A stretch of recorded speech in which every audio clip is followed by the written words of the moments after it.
Boy, them boy with Thorn, boy. Roach came up. Roach normally fights at 130. He came up to 135. Hey, listen, they got a rematch. They got a rematch. That fight was good. And obviously, I've seen a lot of boxers come out and say, Tank lost. When I looked at the scorecard, I think maybe going into round 7, maybe 7 or 8, maybe 7, I think Tank was up on the scorecard. I expected to see a knockout. I expected to see it come at the hands of Gervonta Tank Davis against a dude that I thought was undersized, that I thought was not on the same level. Roach is not just your average everyday opponent. Roach is a person who knows Tank, who's been around Tank his whole life. This is a different fight. You can't put Roach to the side like that. ESPN analysts, including Stephen A. Smith and Shannon Sharp, have shared their thoughts on the Gervonta Davis versus Lamont Roach rematch. They expressed surprise that the first fight ended in a draw rather than a knockout, as many had expected a more decisive outcome. Both analysts believe that the rematch will bring a much clearer result, as both fighters will make the necessary adjustments to prove who truly deserves the victory. I expected to see a knockout. I expected to see it come at the hands of Gervonta Tank Davis against a dude that I thought was undersized, that I thought was not on the same level. And my God, was I wrong. So I thought it was apropos that on this particular day, more than a week after Lamont Roach showed up at the Barclays Center in Brooklyn, New York, and let everybody know, yo, I'm no joke either. Y'all don't know who the hell I am. I'm here to reintroduce him to the world. A guy that many believe should be the lightweight champion of the world in the sport of boxing. The one and only Lamont Roach joins me right now. Lamont Roach delivered an exceptional performance in the first fight, showcasing sharp skills and a well-thought-out strategy. Although the bout ended in a draw, he proved that he could compete at the highest level. In the rematch, Roach has the opportunity to refine his approach by focusing on speed and precision, to secure a decisive victory. By making slight adjustments and maintaining his composure, he can ensure a dominant performance. His ability to adapt and learn from the first fight will be crucial in proving his superiority and leaving no doubt about his win in this highly anticipated rematch. Rematch, that next game. What do you do that you didn't do the first time? Is that a valid question? Well, I don't know if he pitched a shutout, but he definitely fought a perfect game. Perfect fight for him, for that fight, right? So above and beyond what we've ever seen from him, something that people who knew him and knew him personally knew that he has that in him, but being able to do it on the big stage underneath those lights, that's a whole different thing. He was able to do it. It was packed in there. It was 19,000. I was in the room. I mean, they were literally booing him when he was on the Megatron above the ring. So for him to walk into hostile territory, perform the way that he performed from beginning to end, I mean, I tip my hat. It was amazing. But in terms of pitching a shutout, I don't agree. It was a very, very close fight. No, but what I mean by it is the perfect fight. Can he elevate from that? Yeah. No, I absolutely understand. So in terms of can he elevate his performance? Yes and no. I don't think he can do anything that he was once he really found his rhythm better. Because I think that was literally his catch and shoot, his rolling, his ability to catch those punches, his mindset when he did get touched, his ability to walk through. But I think he can be a little smarter in the way that he cuts off the quadrants of a 12-rounder. Understanding what a 12-rounder and how to fight a 12-rounder is a skill that takes time. You have to go 12 a bunch of times. You have to be world-class guys. Being able to be a little busier for early on to make sure that you understand that you are the B-side. You need to make sure these judges absolutely know without a doubt in their mind that you won that round. Being a little more aggressive early on, letting hands go a little earlier. Putting the exclamation on the points in the early rounds the way they did it the later rounds, I think will make a big difference in how he could actually improve on what he did the first time. Stephen A. Smith admitted that he was wrong about Lamont Roach, stating that everyone owes him an apology.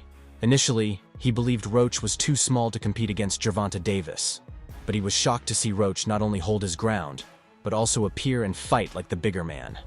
Throughout the match, Roach remained aggressive, absorbing Davis's best shots and responding with powerful counters, proving his toughness and skill in the ring. Wipe the team right back.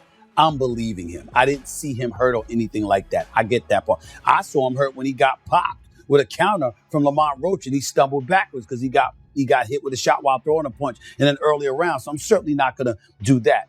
Here's the important point to mention. All of us got to stand down and give Lamont Roach an apology. I thought that brother was going to get beat down because I saw a dude that was a bantamweight champion. I said, why are you moving up to fight this guy?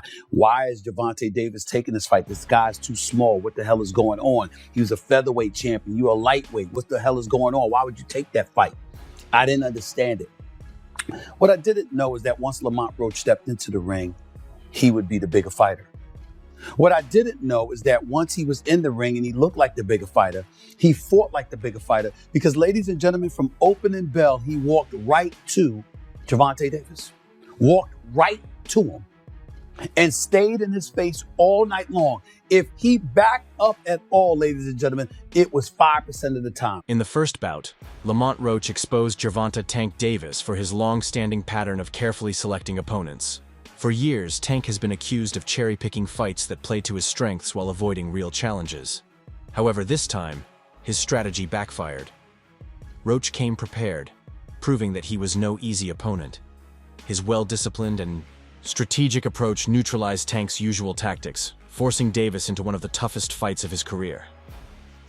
That fight with Tank and Lamont Roach shows y'all how protected Tank has been for the past several years. And the people saying, oh, Tank know Lamont and he been respected Lamont because they fought in the amateurs. Man, he was cherry picking Lamont, and really thought he was going to get that win. But Lamont wasn't coming to play around. He stood his ground and fought back. And to be honest, he won the fight. The rematch is going to be a knockout. Shaq Stevenson recently offered an in-depth analysis of Lamont Roach's performance, emphasizing the fighter's exceptional ability to execute a well-crafted strategy. Stevenson, who had sparred with Roach in the past, drew from first-hand experience of Roach's skills. This personal insight gave him the confidence to back Roach in the fight, despite the undeniable speed and power of his opponent, Tank. From his ringside perspective, Stevenson recalled the rigorous sparring sessions he had with Roach. I knew exactly what I was getting into when I stepped into the ring, he noted, emphasizing that Roach's work ethic and natural talent were clear indicators of his potential success. According to Stevenson, Roach's defensive prowess was a crucial element in the fight. While Tank boasted impressive quickness and landed some powerful shots, it was Roach's precise, methodical defense that neutralized Tank's aggressive offense and kept the match highly competitive. Stevenson detailed how his experience in the gym provided him with a unique vantage point. Having worked with Roach, he understood that his opponent was no pushover and that his skills went beyond mere physical speed. Roach isn't just about raw power, he's about technique, timing, and intelligence in the ring, Stevenson explained. This insight led him to predict that Roach would not only put up a tough fight, but could also control the pace and outcome of the bout. Despite Tank's flashy moments, Stevenson was quick to point out that his performance was somewhat uninspiring overall. Tank's style, which in many rounds looked more like boxing than a full-on fight, left gaps that Roach exploited with consistency. While Tank did have his moments of brilliance, especially in the early rounds when he appeared to dominate, Stevenson argued that these were isolated incidents. When Tank was simply boxing, it seemed like he was in control, but once he tried to turn on the aggression, Roach was right there to counter, Stevenson recalled. The debate over the fight's outcome has not been limited to Stevenson's ringside insights. The public's reaction, as well as opinions from other boxing pundits, have added layers of complexity to the discussion. Some commentators have criticized Tank for not delivering a knockout, while others have been more forgiving, highlighting his strong start in the early rounds. Critics argue that Tank's inability to decisively turn the tide later in the fight ultimately cost him the match. Many believe that the negative perception of Tank, rooted in his polarizing personality, has led fans to overlook the solid foundation of his performance. Veteran fighters and experts have joined in the discussion. Roy Jones Jr. weighed in by underscoring that Roach is not a fighter to be underestimated. Having followed Roach's career for years, Jones emphasized that his experience and dedication have always set him apart. In his view, Roach's performance against Tank reinforced his ability to compete at an elite level. On the other hand, Gary Russell Jr. expressed a more mixed assessment. Russell pointed out that while Roach fought on equal footing with Tank, he did not do enough to clearly outbox his opponent, a critical factor. especially when facing a fighter of Tank's caliber. Al Bernstein, known for his objective commentary, contributed to the debate by suggesting that, although Roach put up a good fight, he lacked the dynamic edge needed to secure a definitive victory. Bernstein's analysis noted that many of the rounds were too evenly matched, making it difficult to call a clear winner without controversy. The split opinions among analysts have only intensified the buzz around the fight, with some experts even suggesting that a rematch is highly likely. Looking ahead, there is considerable speculation about a potential rematch between Tank and Roach. Tank himself has expressed interest in running it back, although the timing remains uncertain. With other fights on his schedule, Tank might first aim to redeem himself in a different matchup before facing Roach again. Regardless of the immediate future, a rematch would give Tank the opportunity to reassert his dominance and silence critics who have questioned his performance. Adding another layer to the narrative, Tank's coach, Calvin Ford, provided insights into the psychological aspects of the bout. Ford mentioned that Tank seemed slightly off his game, lacking the full focus required for a match of this caliber.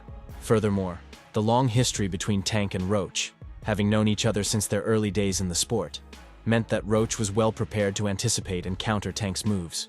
This long-standing familiarity undoubtedly played a significant role in the outcome, with both fighters seemingly operating from a deep mutual understanding of each other's tactics.